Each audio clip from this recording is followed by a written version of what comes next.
Today I'm going to unbag and take a look at Thunder in the Ozarks, Battle of Pea Ridge, March 1862. This is a game designed by Herman Luttman and published by Revolution Games. And you see the graphics here are Rick Barber and Charles Keebler. This is a Rick Barber map, and if you are not aware of what one of those maps looks like, you're in for a treat. I covered him when I did the for a Most Fearful Sacrifice. Talked a little bit about that, and also did a memorial for him. So I'll put links to that in the description down below, as well as a link to my walking tour of the Battle of Pea Ridge, which is in northwest Arkansas, not too far from here. And so I did it's kind of a long video, but I went through all the different, I think there's 11 points of interest along that battle route or route as you walk it. So I'll put a link to that as well. So this is a battle that I've actually know a little bit about and actually walked it and read up on it. At least I've been to that battlefield a couple times and have read up on it a few times. So Thunder in the Ozarks from Herman Luttman. This is part of his Blind Swords series or system, which A Most Fearful Sacrifice is kind of a refinement of that. It's the Blind Sword series is a chit pull and was done for Revolution Games, but he's actually done a similar kind of chit pull system for some other publishers, and I think you might call it something different for them. But A Most Fearful Sacrifice kind of took the chit pull and turned it into a card draw. So you have cards that you pull or draw for activations as opposed to a chit pull. But let's get into this and see what we have for us. I've got I think I have a folio game on this battle from Decision Games, but I wanted to get this because of I do like the Blind Swords or Black Swans or whatever system you want to call it. I do like that system. So on the back here we have a turn track for starting at 11:30 a.m. on March 7th and going to 11:30 a.m. on March 8th. We have a victory point track. We have the Little Sugar Creek reinforcements, and that is originally the Union had their forces down by the Little Sugar Creek, kind of on a hill, but the Confederate forces kind of went around that position and got behind them, and so the Sugar Creek forces came up to reinforce the main force that was near the Elk Tavern. Van Dorn Illness track, and then we have the Broken track here, and so a nice little, and this is thicker stuff, so kind of player aid type material. So it's a nice use of the front of the cover. This comes in a boxed edition and Ziploc, and I think you can tell I picked the Ziploc. This was part of a recent sale at Noble Night, and that's where I picked it up on that. So there we have that. Here's are the rules. And we got some more player aids. Let's take a look at the rules here. Are 24 pages. Looks like we are mostly dual column here. And the scenarios start on page 21, but you also have some optional rules and some designer notes as well. So, maybe 20 pages of rules or 19 pages of rules they need to get into. Again, double-sided, black and white in the rules with some images here. So you have strength points and cohesion rating. There's a weapon type and then brigade, so you get that unit designation there. Okay. So it's talking about all that, unit stacking. Here's your sequence of play over here. You have the command decision phase, artillery phase, chit draw phase, brigade activation phase, and then end of turn phase right there. And command decision is not that long, artillery not that long, so the rules themselves are not too dense. Chit draw, explaining that a little bit. Brigade orders, fire command. So looks like we've got 2-3 pages of that. Then movement, actually 2.5 pages. Then movement starts. Close combat, cohesion test,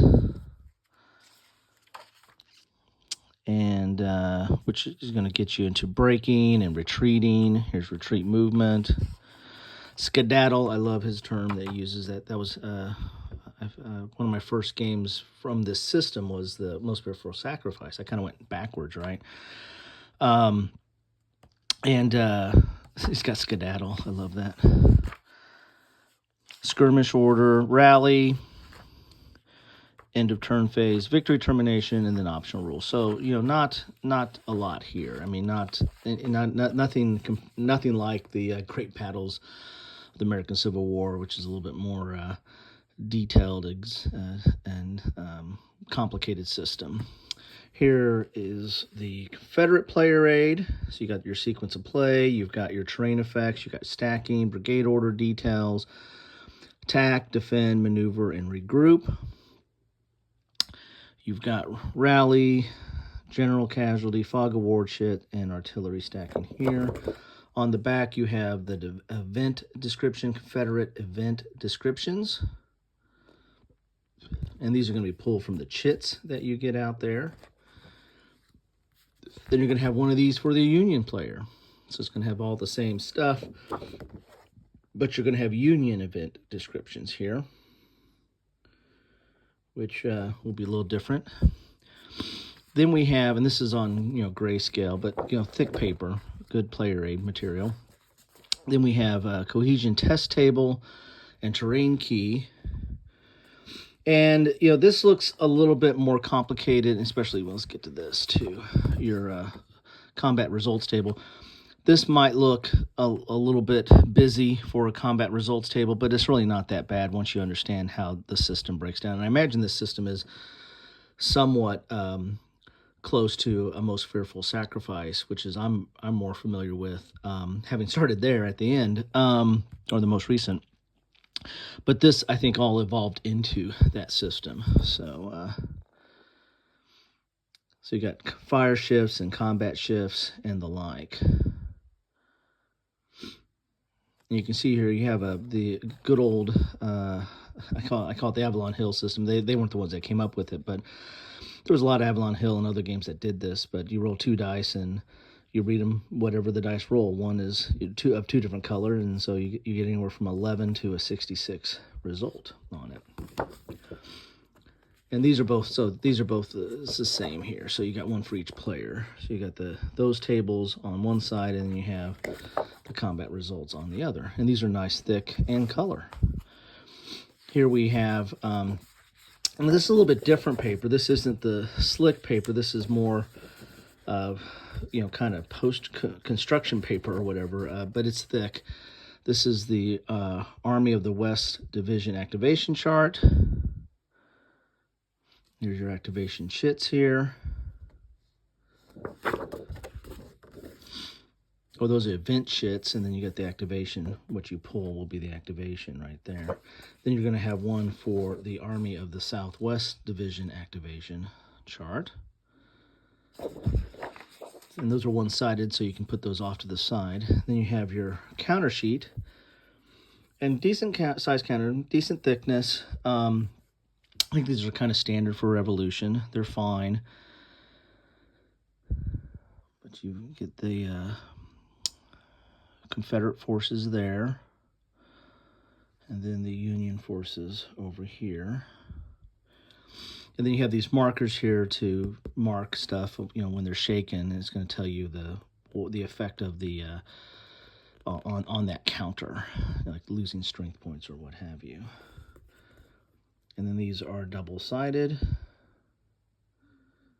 There you have that. So nice counters. But this is the cool part about this is when you see that script, you know that it's going to be a good and artistic map from Mr. Barber here. So let's pull these open here. Got to move some stuff out of the way. And I don't know if I'm going to have enough room to put both of these on here. But you can just see, I mean, some people, are not fans of the map because it's a lot on that, right? I mean, that looks very busy, but you can see there's contours in there, for evolution. Oh my God, I need to do a coffee with Kilroy. It's one of those days. Your different terrain. Golly, what's going on with me today? How do these put together here? So I wonder how.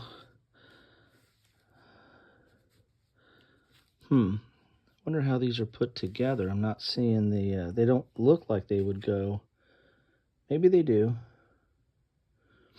Maybe they do. I got to see how they put together here. Let's look here first. So here is the Lee's cornfield, Foster's field. Okay, so this is going this way here.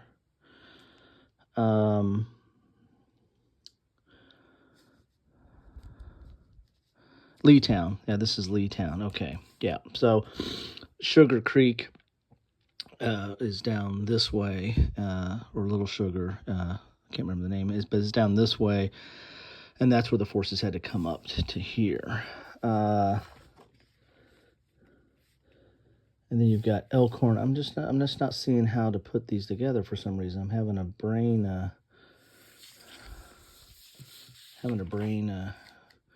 moment here, having a senior moment, not figuring out how to put these together, but I'll figure it out some way. Here is Elkhorn Mountain, and actually it goes like this. You can see the tavern right here, which was taken by the Confederates. Was kind of used a little bit as a headquarters on the end of the first day, I believe. But this mountain is really, I mean, it's really, when you go to the battlefield, definitely it's worth doing the whole tour and taking the road that goes around the mountain.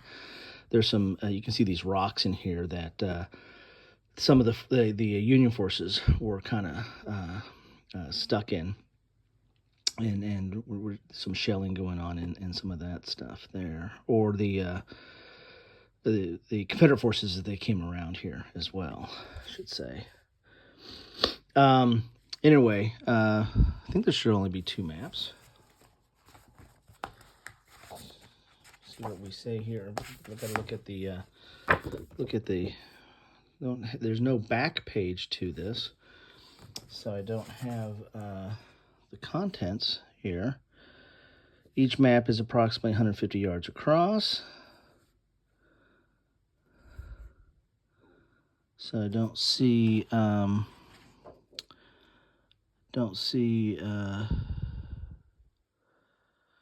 about the slope and the elevation. How about that? How about elevation? Yeah, I got to figure out how that is, but it should go kind of like, oh, there it is. Maybe, so yeah, there it is. Now you leave me long enough. So it is a little bit off. It's got a little bit of an L shape. Sorry about that all. I was kind of looking to see if there's a way that we're so used to making a square, right? Or making a rectangle. So they're a little bit off a little bit. You got a little bit of an extra area here. It's interesting because I thought the road would go, they went around behind the mountain and came down this way. So that's kind of cut off there a little bit. Anyway, so there is the map, or the combination of the 2 maps. I like the look of it. I really do. You got this big open field here. This is Cox's other cornfield. And there was a huge battery on was it like the second day that the forces put up here, and a huge cannonade or artillery fire going out over this field as they were trying to overtake it. And the visitor center is probably around here, I would imagine. You got a couple of buildings here. The visitor center is either around here or around here now, in the modern day battlefield. This is the first time I've seen this map, and I like it though. So anyway, so this gives you a full view of and hopefully appreciation of Rick Barber's work, who is no longer with us. Again, I'll put a link to a memorial down in the description as well. Anyway, so this looks interesting. Not a huge counter sheet. I mean, we're looking at one counter sheet. So this is manageable on this size of map. I'm liking the looks of I love the map, and the counters look good. The system, again, is very reminiscent of A Most Fearful Sacrifice, which I've already have a little bit of familiarity with. So there you have it. That is what you get in a box or bag. Box version, I think, is just going to have the box is the only thing different. But the box version or the bag of the Thunder in the Ozarks, the Battle of Pea Ridge, 1862. Anyway, sorry for my stammer and stumble there on the map. I was just trying to figure out how that fits together, but now that I see it, it looks really good. Anyway, thank you all. Let's do this so you can see what the cover looks like, right? Thank you all for stopping by. Love to know your thoughts on this. There's a lot in this series, in whether it's under the Blind Swords or Black Swans or under some other name. There's a lot in this series, but I think they all have very similar.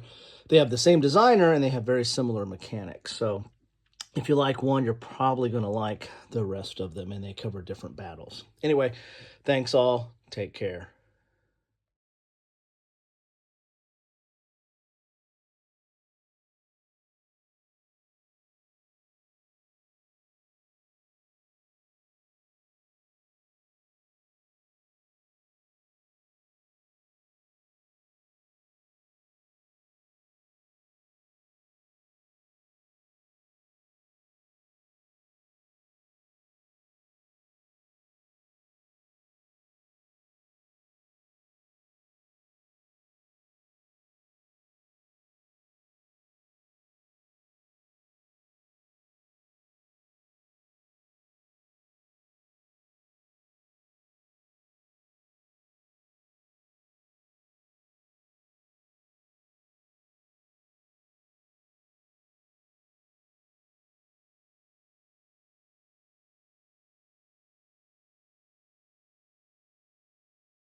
Thanks for watching.